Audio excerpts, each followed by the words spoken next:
Hi అండి, నమస్తే. Welcome to our channel Konaseema రుచులు. ఈరోజు మన వీడియోలో టమాటో పండుమిర్చి ఊరగాయ చూపిస్తున్నానండి. చాలా రుచిగా ఉంటుంది, చాలా సింపుల్గా చేసుకోవచ్చు. మొదటిసారి చేసే వాళ్ళు కూడా ఈజీగా చేసుకోవచ్చు. మనకి మామూలు టమాటో పచ్చడి ఎంత బాగుంటుందో అంతే బాగుంటుంది. కాకపోతే దీనికి కారం వేయము, పండుమిర్చి వేస్తున్నాం కాబట్టి అది సరిపోతుంది. టమాటో పండుమిర్చి ఊరగాయకి పండుమిర్చి 1/2 కేజీ తీసుకున్నానండి. వీటిని బాగా కడిగి తడి ఆరిన తర్వాత తొడిమెలు తీసుకోవాలి. ముందే తొడిమెలు తీసుకోకూడదు. ఏదైనా క్లాత్తో తుడుచుకుంటే త్వరగా ఆరుతుంది. 1/2 కేజీ పండుమిర్చికి 1/2 కేజీ టమాటోలు కరెక్ట్గా సరిపోతాయి. టమాటోలు కూడా కొద్దిగా గట్టిగా ఉన్నవి తీసుకోవాలండి, మెత్తగా ఉండకూడదు. ఇవి కూడా బాగా కడిగి తడి ఆరనివ్వాలి. క్లాత్తో తుడిచి ఆరబెట్టుకుంటే త్వరగా ఆరుతుంది. తడి పూర్తిగా ఆరిన తర్వాత ఇలా కట్ చేసుకోవాలి. టమాటోని ఒక టమాటో 4 ముక్కలు చేసుకోవాలండి. మరి చిన్న ముక్కలుగా కట్ చేసుకోకూడదు. 1/2 కేజీ పండుమిర్చికి 1/2 కేజీ టమాటోలకి 100 గ్రాముల చింతపండు కరెక్ట్గా సరిపోతుంది. ఇందులో పీచు గింజలు ఏమన్నా ఉన్నా తీసేసుకోవాలి. 100 గ్రాముల కల్లు ఉప్పు. ఇప్పుడు స్టవ్ ఆన్ చేసి పాన్ పెట్టి 1 స్పూన్ మెంతులు, 2 స్పూన్ల ఆవాలు వేసి మీడియం ఫ్లేమ్లో దోరగా వేయించుకోవాలి. మాడకూడదండి, మాడితే మాడి వాసన కింద ఉంటుంది. చూడండి, ఇవి ఇలా బాగా వేగినాయి కదా, ఇలా వేగితే సరిపోతుంది. ఇప్పుడు ఇవి మిక్సీ జార్లోకి తీసుకోవాలి. బాగా చల్లారాలి. ఇవి బాగా చల్లారనియండి, మెత్తగా మిక్సీ పట్టుకోవాలి. చూడండి, ఈ విధంగా మెత్తగా ఉండాలి. ఆవపిండి మెంతిపిండి తయారైంది. ఇప్పుడు అదే ప్యాన్లో టమాటో ముక్కలు వేయించుకోవడానికి సరిపడా నూనె వేసుకోవాలి. ఇది వేరుశనగ నూనె అండి. వేరుశనగ నూనె కానీ పప్పు నూనె కానీ అయితే బాగుంటుంది. నూనె వేడయ్యాక టమాటో ముక్కలు, చింతపండు అంతా ఒకే చాటు కాకుండా ఇలా పొడి పొడిగా వేసుకోవాలండి. కొద్దిగా పసుపు వేసి కలిపి మూత పెట్టేసి మీడియం ఫ్లేమ్లో మగ్గించుకోవాలి. టమాటో బాగా మెత్తగా మగ్గాలి. నూనె మరీ తక్కువ ఉన్నా టమాటో సరిగ్గా మగ్గదండి, చూసి వేసుకోవాలి. అలాగే మధ్య మధ్యలో మూత తీసి కలుపుతూ ఉండాలి, అడుగంటుకుంటుంది. మీకు ఈ టమాటోలో ఉన్న నీరుకే చింతపండు మెత్తగా అయిపోతుంది. చూడండి, ఇది ఇలా బాగా మగ్గింది కదా, నూనె పైకి తేలుతుంది. ఇలా మగ్గితే సరిపోతుంది. ఇప్పుడు ఒకసారి కలుపుకొని ఈ విధంగా గరిటెతో మెత్తగా మెదుపుకోవాలి. ఎక్కడన్నా ముక్కల్లా ఉంటే ముక్కలు లేకుండా ఉంటుంది. ఇప్పుడు స్టవ్ ఆఫ్ చేసుకోవాలి. బాగా చల్లారాలి. ఇది బాగా చల్లారిందండి. పండుమిర్చి కూడా మిక్సీ పట్టి కలుపుకుందాం. ఊరగాయకి ఏదైనా సరే బాగా చల్లారాలండి. వేడి మీద కలుపుకుంటే రంగు రుచి మారిపోతుంది. ఇప్పుడు మిక్సీ జార్లో పండుమిర్చి ముక్కలు, సగం ఉప్పు వేసి మెత్తగా మిక్సీ పట్టుకోవాలి. 1/2 కేజీ పండుమిర్చి 2 పట్లుగా మిక్సీ పట్టుకోవాలి. చూడండి, ఇలా మిక్సీ పట్టుకున్నాం కదా, ఇప్పుడు ఇది టమాటోలో వేసి కలుపుకోవాలి. ఇదే విధంగా మిగతా పండుమిర్చి కూడా మిక్సీ పట్టుకోవాలి. పండుమిర్చి వేయించాల్సిన అవసరం ఉండదండి, పచ్చివే వాడతాము. ఇది కూడా ఇలా మిక్సీ పట్టుకున్నాం కదా, ఇప్పుడు ఇందులో మనం ముందుగా మిక్సీ పట్టుకున్న మెంతిపిండి, ఆవపిండి కూడా వేసుకోవాలి. ఇదంతా బాగా కలుపుకోవాలి. మేమైతే టమాటో మిక్సీ పట్టమండి. టమాటో ఊరగాయ ఏది చేసినా సరే ఇలానే ఉంచేస్తాము. మిక్సీ పడితే మరీ మెత్తగా ఉంటుంది. మామూలు రోటి పచ్చళ్ళు అవనివ్వండి, ఊరగాయలు అవనివ్వండి, అంత మెత్తగా ఉన్నా కూడా అంత బాగుండదు. ఇలా బాగా కలుపుకున్నాం కదా, ఇప్పుడు పోపు పెట్టుకుందాం. నేను పచ్చడి అంతటికి ఒకేసారి పెట్టేస్తున్నానండి. మీరు కావాలి అనుకుంటే ఇది ఫ్రిడ్జ్లో పెట్టి ఎప్పటికప్పుడు కొంచెం కొంచెం పోపు పెట్టుకోవచ్చు. పోపు కోసం పాన్ పెట్టి 1/2 కేజీ నూనె వేసుకోవాలి. నూనె వేడవ్వాలి. ఇది వేరుశనగ నూనె అండి. వేరుశనగ నూనె కానీ పప్పు నూనె కానీ అయితేనే బాగుంటుంది. నూనె వేడయ్యాక కచ్చాబచ్చాగా దంచిన వెల్లుల్లి రేఖలు, పెద్ద వెల్లుల్లిపాయ 1, 1 స్పూన్ శనగపప్పు, 1 స్పూన్ మినప్పప్పు, 1/2 స్పూన్ జీలకర్ర, 1/2 స్పూన్ ఆవాలు వేసి ఫ్రై చేసుకోవాలి. ఈ ఊరగాయ నెల రోజుల పైనే ఉంటుందండి, ఎక్కువ రోజులు నిల్వ ఉండదు. అందుకే శనగపప్పు మినప్పప్పు వేస్తున్నాను. ఎక్కువ రోజులు నిల్వ ఉండేదైతే శనగపప్పు మినప్పప్పు వేయరు. పోపంతా ఇలా వేగాక ఎండుమిర్చి ముక్కలు, ఎండుమిర్చి 4 కాయలు, కొద్దిగా కరివేపాకు వేసి స్టవ్ ఆఫ్ చేసుకోవాలి. ఆ వేడికే అవి వేగిపోతాయండి. ఇది బాగా చల్లారాలి, ఏమాత్రం వేడి ఉండకూడదు. చూడండి, పోపు అంతా ఇలా బాగా చల్లారింది కదా, ఇప్పుడు ఇది ఊరగాయలో వేసి కలుపుకోవాలి. ఇది బయట నెల రోజుల పైన ఉంటుందండి. అదే ఫ్రిడ్జ్లో పెట్టుకుంటే 6-7 నెలలు ఉంటుంది. మీకు రంగు కూడా మారదు, బాగుంటుంది. ఇలా బాగా కలుపుకున్నాం కదా, ఒక రోజు ఊరితే బాగుంటుందండి. మరుసటి రోజు రుచి చూసుకొని అంతగా ఉప్పు తగ్గితే ఉప్పు వేసుకోవచ్చు, కరెక్ట్గా సరిపోతుంది. ఒకవేళ తక్కువైతే వేసుకోవచ్చు. అలాగే నూనె తక్కువ ఉన్నా కూడా నూనె కాచి చల్లారాక కలుపుకోవచ్చు. ఇంతేనండి, టమాటో పండుమిర్చి ఊరగాయ తయారైంది. గోంగూర పండుమిర్చి ఊరగాయ చూపిస్తున్నానండి. చాలా రుచిగా ఉంటుంది, చాలా సింపుల్గా చేసుకోవచ్చు. మొదటిసారి చేసినా చాలా బాగా వస్తుంది. గోంగూర పండుమిర్చి ఊరగాయకి పండుమిర్చి 1/2 కేజీ తీసుకున్నానండి. ఇది బాగా కడిగిన తర్వాత తొడిమెలు తీసి ఏదైనా క్లాత్తో తుడిచి ఆరబెట్టుకోవాలి. ఏమాత్రం తడి ఉండకూడదు. గోంగూర 350 గ్రాములు తీసుకున్నానండి. ఇది పుల్ల గోంగూర, కొంచెం ముదురుగా ఉన్న ఆకు తీసుకోవాలి. చూడండి, 4 కట్టలు. ఇవి కొంచెం లావుగా పెద్దగా ఉన్నాయి కదా, ఒకవేళ చిన్న కట్టలు అయితే కనుక 6 కట్టలు తీసుకుంటే సరిపోతుంది. గోంగూరని బాగా కడిగి ఏదైనా క్లాత్ పైన ఆరబెట్టుకోవాలి. ఎండలో అవసరం ఉండదు, తడి పూర్తిగా ఆరే వరకు ఆరబెట్టుకుంటే సరిపోతుంది. ఈ విధంగా ఉండాలి. 1/2 కేజీ పండుమిర్చి, 350 గ్రాముల గోంగూరకి 100 గ్రాముల చింతపండు కరెక్ట్గా సరిపోతుంది. ఇందులో గింజలు, పీచు ఏమన్నా ఉన్నా తీసేసుకోవాలి. కల్లుప్పు 100 గ్రాములు.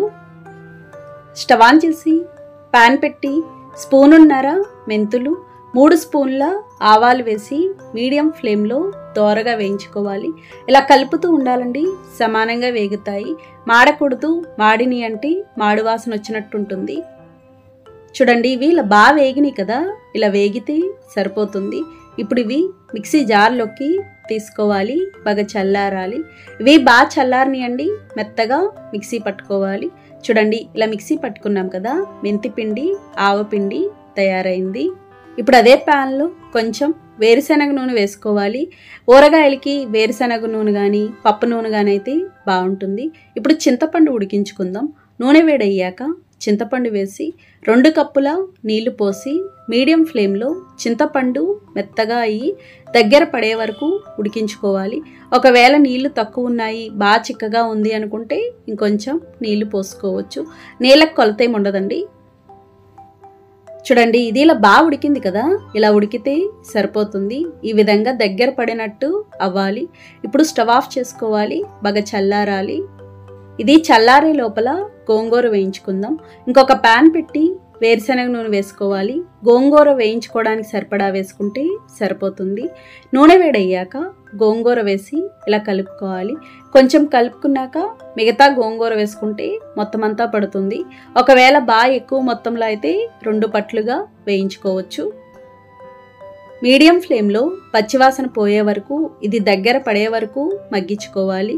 నూనె తక్కువ ఉంటే కనుక ఇంకొంచెం వేసుకోవచ్చండి. మరీ నూనె తక్కువ ఉన్నా కూడా సరిగ్గా వేగదు. చూడండి, ఇది ఇలా బాగా వేగింది కదా, ఇలా వేగితే సరిపోతుంది. ఇప్పుడు స్టవ్ ఆఫ్ చేసుకోవాలి, బాగా చల్లారాలి. ఇది బాగా చల్లారిందండి. ఇప్పుడు పండుమిర్చి మిక్సీ పట్టుకుందాం. పండుమిర్చిని ఇలా చిన్న ముక్కలుగా కట్ చేసుకోవాలి. ఇవి మిక్సీ జార్లో వేసి ఉప్పు వేసుకోవాలి.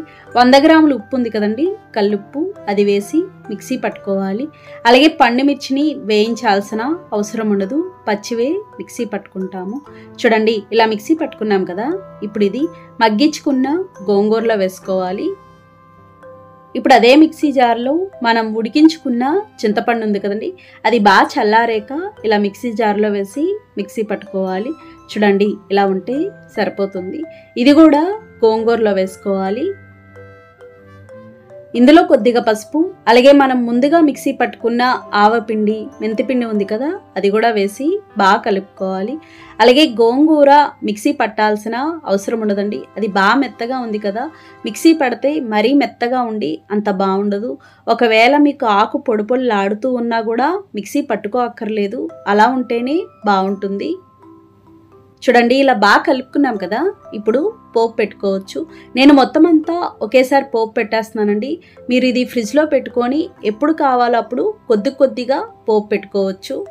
పోపు కోసం ప్యాన్ పెట్టి 200 గ్రాముల వేరుశనగ నూనె వేసుకోవాలి. నూనె వేడవ్వాలి. నూనె వేడయ్యాక కచ్చాపచ్చాగా దంచిన వెల్లుల్లి రేఖలు, పెద్ద వెల్లుల్లిపాయ 1, 2 స్పూన్ల శనగపప్పు, 2 స్పూన్ల మినపప్పు, 1 స్పూన్ ఆవాలు, 1 స్పూన్ జీలకర్ర వేసి ఫ్రై చేసుకోవాలి. ఒకవేళ మీకు మినపప్పు శనగపప్పు వద్దు అనుకుంటే మానేయచ్చు. పోపంతా ఇలా వేగాక ఎండుమిర్చి ముక్కలు, ఎండుమిర్చి 5 కాయలు, కొద్దిగా కరివేపాకు వేసి స్టవ్ ఆఫ్ చేసుకోవాలి. ఆ వేడికే అవి వేగిపోతాయండి. పోపు బాగా చల్లారాలి. ఇది బాగా చల్లారిందండి. ఇప్పుడు ఇందులో మనం ముందుగా కలుపుకున్న గోంగూర, పండుమిర్చి, చింతపండు ఇదంతా ఉంది కదా వేసి కలుపుకోవాలి. ఇది 6-7 నెలల వరకు నిల్వ ఉంటుందండి. మీరు ఫ్రిడ్జ్లో అయినా పెట్టుకోవచ్చు. ఫ్రిడ్జ్లో పెట్టుకుంటే ఇంకా ఎక్కువ నెలలు నిల్వ ఉంటుంది, రంగు కూడా మారదు. ఒకవేళ నూనె తక్కువ ఉంది అనిపిస్తే నూనె కాచి చల్లారేక కలుపుకోవచ్చు. ఇలా బాగా కలుపుకున్నాం కదా, ఇంతేనండి గోంగూర పండుమిర్చి ఊరగాయ తయారైంది. ఇది మరుసటి రోజు రుచి చూసుకొని ఒకవేళ ఉప్పు తగ్గితే ఉప్పు వేసుకోవచ్చు.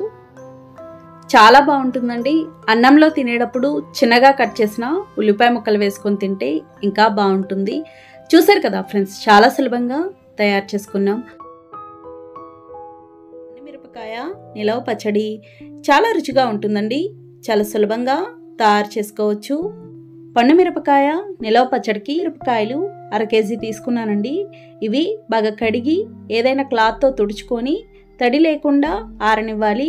ఎండలో పెట్టక్కర్లేదు, ఫ్యాన్ గాలి కింద పెట్టుకుంటే సరిపోతుంది. తడి ఆరిన తర్వాత ఈ విధంగా తొడిమెలు తీసుకోవాలి. ముందే తొడిమెలు తీసుకొని కడుక్కోకూడదండి, నిలవ పచ్చడి కదా పాడవుతుంది. ఇలా తొడిమెలు తీసుకున్నాక 2 ముక్కల్లాగా చేసుకోవాలి. మరి చిన్న ముక్కలు అవసరం ఉండదు. 1/2 కేజీ పండుమిరపకాయలకి 125 గ్రాముల చింతపండు కరెక్ట్గా సరిపోతుంది. అదే కేజీ అయితే 1/2 కేజీ చింతపండు వేసుకోవాలి. చింతపండులో గింజలు, పీచు ఏమన్నా ఉన్నా తీసేసుకోవాలి. కల్లు ఉప్పు 130 గ్రాములు. మెత్తనుప్పు తీసుకోకూడదండి, కల్లుప్పు అయితేనే బాగుంటుంది. ఇప్పుడు ఒక మిక్సీ జార్ తీసుకొని అది కూడా తడి లేకుండా ఉండాలి. ఇందులో పండుమిర్చి ముక్కలు, కొద్దిగా ఉప్పు వేసి కచ్చాపచ్చాగా మిక్సీ పట్టుకోవాలి. మరీ మెత్తగా ఉండకూడదండి. చూడండి ఈ విధంగా కచ్చాపచ్చాగా ఉండాలి. ఇప్పుడు ఇది ఒక గిన్నెలోకి తీసుకోవాలి. ఇదే విధంగా మిగతా పండుమిర్చి ముక్కలు, ఉప్పు వేసి మిక్సీ పట్టుకోవాలి. మొత్తం అంతా ఒకేసారి కాకుండా కొద్ది కొద్దిగా వేసుకుంటే సరిపోతుంది. ఇది కూడా ఇలా మిక్సీ పట్టుకున్నాం కదా, ఇప్పుడు ఇది గిన్నెలోకి తీసుకోవాలి. మొత్తం అంతా ఇలా తయారు చేసుకున్నాం కదండి. ఇందులో చింతపండు వేసి కలుపుకోవాలి. చింతపండు ఇలా కలుపుకోవడం వల్ల మెత్తబడుతుంది. 3వ రోజున మిక్సీ పట్టుకోవచ్చు. అదే వెంటనే మిక్సీ పట్టుకుంటే చాలా గట్టిగా ఉన్నట్టు ఉంటుందండి. ఇప్పుడు ఇది ఏదైనా ఒక డబ్బాలోకి తీసుకొని మూత పెట్టేసి ఉంచుకోవాలి. 3వ రోజుకి కొద్దిగా ఊరుతుంది. ఇది 3వ రోజు అండి. 3వ రోజుకి ఈ విధంగా ఉంటుంది. ఇది ఒకసారి కలుపుకోవాలి. చూడండి చింతపండు చక్కగా మెత్తబడి ఉంటుంది. ఇప్పుడు ఇది మిక్సీ జార్లోకి వేసి మిక్సీ పట్టుకోవాలి. కొద్ది కొద్దిగా మిక్సీ వేసుకుంటే సరిపోతుంది. ఈ విధంగా మెత్తగా మిక్సీ పట్టుకోవాలి. చూడండి ఎంత మెత్తగా ఉందో. అదే మొదటి రోజు అయితే ఈ విధంగా ఉండదండి. 3వ రోజున కాబట్టి ఊరి ఇలా ఉంటుంది. ఇప్పుడు ఇది గిన్నెలోకి తీసుకోవాలి. ఇదే విధంగా మిగతా పండుమిర్చి అంతా మిక్సీ పట్టుకోవాలి. మొత్తం అంతా ఇలా మిక్సీ పట్టుకున్నాం కదా, ఇప్పుడు ఇందులో మెంతిపిండి కలుపుకోవాలి. మెంతిపిండి కోసం మెంతుల్ని దోరగా వేయించి మెత్తగా పొడి చేసుకోవాలి. అలా పొడి చేసుకున్న పిండి 1 స్పూన్ వేసుకుంటే సరిపోతుంది. ఆవపిండి అవసరం ఉండదండి, పండుమిర్చికి వేయరు. అలాగే కొంతమంది జీలకర్ర పొడి కూడా వేసుకుంటారు. ఇలా బాగా కలుపుకున్నాం కదండి. పండుమిర్చి తొక్కు తయారైంది. ఇది సంవత్సరం వరకు నిల్వ ఉంటుంది. ఫ్రిడ్జ్లో పెట్టుకుంటే రంగు మారకుండా ఉంటుందండి. బయట అయినా ఉంచుకోవచ్చు. ఈ తొక్కుతో రకరకాల పచ్చళ్ళు చేసుకోవచ్చు. మీకు ఎప్పుడు కావాలంటే అప్పుడు పోపు పెట్టుకోవచ్చు. నేను మొత్తం అంతా ఒకేసారి పోపు పెట్టేస్తున్నాను. పోపు కోసం ప్యాన్ పెట్టి 300 గ్రాముల వేరుశనగ నూనె కానీ పప్పు నూనె కానీ వేసుకోవాలి. నేను వేరుశనగ నూనె వేసానండి. నూనె వేడవ్వాలి. నూనె వేడయ్యాక వెల్లుల్ని కచ్చాబచ్చాగా దంచి వేసుకోవాలి. పెద్ద వెల్లుల్లిపాయ 1 సరిపోతుంది. 1 స్పూన్ ఆవాలు, 1 స్పూన్ జీలకర్ర వేసి ఫ్రై చేసుకోవాలి. పోపు కావాలి అనుకుంటే ఇలా ఒకేసారి పెట్టుకోవచ్చు. లేదు అంటే కొద్ది కొద్దిగా ఎప్పుడు కావాలో అప్పుడు పెట్టుకోవచ్చు. ఇవి ఇలా వేగాక ఎండుమిర్చి ముక్కలు, కరివేపాకు, కొద్దిగా ఇంగువ వేసి కలుపుకోవాలి. కలిపిన వెంటనే స్టవ్ ఆఫ్ చేసుకోవాలండి. ఆ వేడికి అవి వేగిపోతాయి. నూనె అంతా బాగా చల్లారాలి. చల్లారాక కలుపుకోవాలి. పోపు బాగా చల్లారిందండి. ఇది పచ్చళ్ళలో వేసి కలుపుకోవాలి. ఈ తొక్కుతో ఏ పచ్చడి చేసినా చాలా బాగుంటుంది. తోటకూర, గోంగూర, కొత్తిమీర, పుదీనా, టమాటో, చింతకాయ ఇలా రకరకాలుగా చేసుకోవచ్చు. ఏమీ లేదండి, మీరు ఏ ఆకుకూరతో అయినా లేదు అంటే కూరగాయతో చేసుకోవాలనుకుంటే అది మగ్గనిచ్చిన తర్వాత ఈ తొక్కు వేసి ఒకసారి మిక్సీ పట్టుకొని పోపు పెట్టుకుంటే సరిపోతుంది. ఇలా బాగా కలుపుకున్నాం కదండి. ఇంతేనండి, పండుమిర్చి పచ్చడి తయారైంది. ఇప్పుడు ఇది తీపి పచ్చడి ఎలా చేసుకోవాలో కూడా చూపిస్తాను. కొంతమంది బెల్లం వేసుకుంటారు. స్టవ్ ఆన్ చేసి ప్యాన్ పెట్టి 2 స్పూన్ల బెల్లం వేసుకోవాలి. ఇందులో కొద్దిగా నీళ్ళు చుక్కలు వేసుకోవాలి. చాలా కొద్దిగా పడతాయండి, ఎక్కువ వేసుకోకూడదు. ఇలా నీళ్లు పోసుకొని లో ఫ్లేమ్లో పాకం రానివ్వాలి. 2-3 నిమిషాలు మరిగించుకుంటే సరిపోతుంది. ఇలా చేయడం వల్ల పచ్చడి పాడవదండి. అదే డైరెక్ట్గా బెల్లం వేసేస్తే 2 రోజులకే పాడైపోతుంది. అల్ల పచ్చడికి పాకం పట్టి వేస్తాం కదా, అదే విధంగా ఈ విధంగా మరిగిన తర్వాత స్టవ్ ఆఫ్ చేసుకోవాలి. బాగా చల్లారాలి. ఇది బాగా చల్లారిందండి. ఇప్పుడు ఇందులో పండుమిర్చి పచ్చడి వేసి కలుపుకోవాలి. మీకు తీపిని బట్టండి. తీపి ఎక్కువ తినే వాళ్ళైతే బెల్లం పాకం ఎక్కువ వేసుకోవచ్చు. తీపి తక్కువ తినే వాళ్ళైతే తక్కువ పాకం వేసుకోవచ్చు. ఇంతేనండి, పండుమిర్చి తీపి పచ్చడి తయారైంది. ఇదైతే గనక టిఫిన్స్లో కూడా బాగుంటుంది. అదైతే టిఫిన్స్కి అంత బాగుండదండి. మనం రుచి చూసినప్పుడు మరీ ఉప్పగా పుల్లగా ఉన్నట్టుంటుంది, కానీ అన్నంలోకి సరిపోతుంది. రుచి చూసుకొని ఉప్పు తగ్గితే ఉప్పు వేసుకోవచ్చు. ఇంతేనండి, పండుమిర్చి పచ్చడి తయారైంది. కొంచెం నెయ్యి వేసుకొని తింటే అన్నంలోకి చాలా బాగుంటుంది. చూసారు కదా ఫ్రెండ్స్, చాలా సులభంగా తయారు చేసుకున్నాం. నచ్చిందండి ఈ వీడియో? మీకు నచ్చితే లైక్ చేయండి, షేర్ చేయండి, కామెంట్ చేయండి. Thank you for watching.